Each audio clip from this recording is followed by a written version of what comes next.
interest. Their issue, according to Politico, is Israel. Correct. Yeah, so let me, I think I still had time on the clock. Yeah. Good. So their one issue is Israel, not Mount Vernon, not the Bronx, not New Rochelle, not Portchester, not White Plains, not Tuckahoe, Israel. And they recruited him to run against me. And they're spending more money in this race than they have ever spent in their history. Why? Because I'm fighting against the genocide in Gaza and because I'm speaking up for Black and brown people here. We should not be sending billions of dollars to another country to commit genocide while we are struggling to live day to day right here in this district. Bowman race really quickly. Yes. A couple of things have come out today. He's running against George Latimer. And George Latimer recently, it came out in Jacobin, I believe. He'd like done a bunch of fucked up shit, like dragging his feet on like desegregation. Basically, a lot of things that would indicate that he was at best sympathetic to racist money, at worst just a downright racist himself. Pretty crazy stuff. But let's also hear this segment right here from the debate between Jamaal Bowman and George Latimer. For people who don't know, this is a real serious race for Jamaal Bowman. You might think, oh, I know who Jamaal Bowman is and I don't know who George Latimer is. Well, the people of that district definitely do know who George Latimer is. As Gavin pointed out the other day, he is very established, very well known in that district, especially amongst the likely voters. And because there's such a concerted effort to portray Jamaal Bowman in, the specific, crazy, like pro-Hamas, hates Jewish people, look at him, he pulled the fire alarm kind of shit way. It's sort of been effective. So here's this clip. It's from Jamaal Bowman. He says 80% of the money spent in this race is from AIPAC, a right-wing lobby funded by Trump Republicans. They're spending the most money ever in a congressional primary. They don't care about us or our communities, but we run this district, not MAGA billionaires.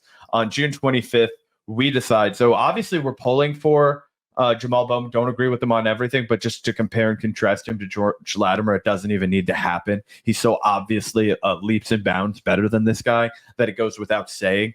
Not only that, but he's yoked, and I bet you he could definitely lift more than double what George Latimer can lift. We've already covered that. Yeah, and did you see Hillary actually just came in to endorse George Latimer? Fucking yeah, I did see that.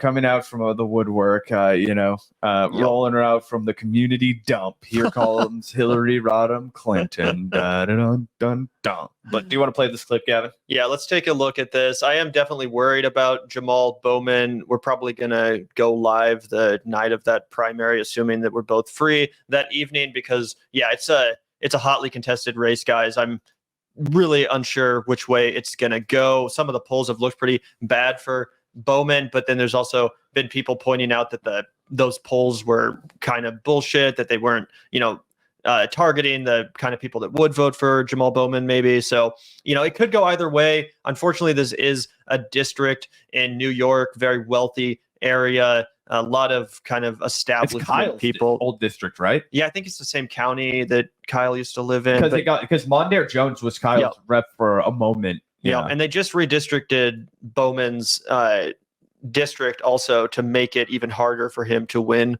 re-election. So he really is in a fight for his seat here. 100%. Let's hear from him.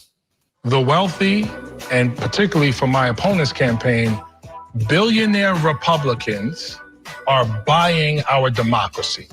The reason why our democracy doesn't work for working class people and the majority of the American people is because of big money in politics.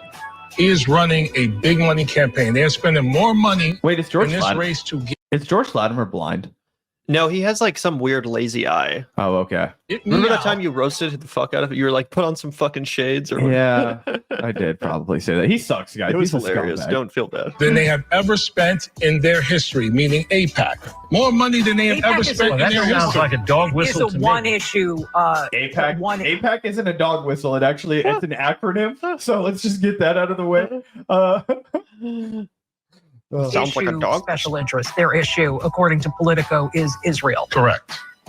Yeah. So let me. I think I still had time on the clock. Yeah. Good. So their one issue is Israel, not Mount Vernon, not the Bronx, not New Rochelle, not Portchester, not White Plains, not Tuckahoe, Israel. and they recruited him to run against me. And they're spending more money in this race than they have ever spent in their history. Why?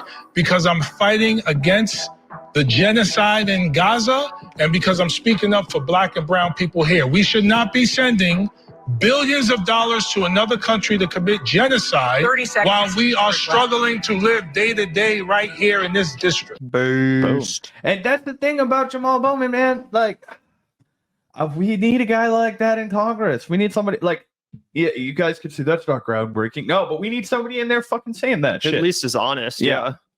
It's a lot better than what George Latimer is going to say. Yeah, I know. People don't know what the term dog whistle means. It's so dumb too to hear this lazy ass line from establishment Democrats to, oh, you can't bring up AIPAC and the terrible effect of big money in politics. That's a dog whistle. What the fuck have Democrats bitched about for my entire life? The NRA is their biggest fucking boogeyman.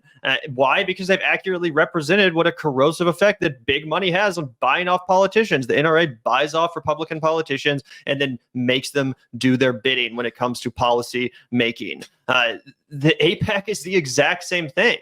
And in fact, it's even worse because guess what? We actually do have a Second Amendment, right? We actually do have a right to bear arms that the NRA supposedly protects. Now, obviously, fuck the NRA, but at least technically they are protecting that right. There's no fucking amendment saying you have to support Israel. There's no fucking amendment enshrined into our Constitution saying we have some right to or necessity to support Israel. Of course not. It's a fucking foreign government who's wielding influence over our elected officials. It's absolutely crazy. And for these dense fucking Democrats to act like voters are so stupid that they won't get that, it's beyond insulting.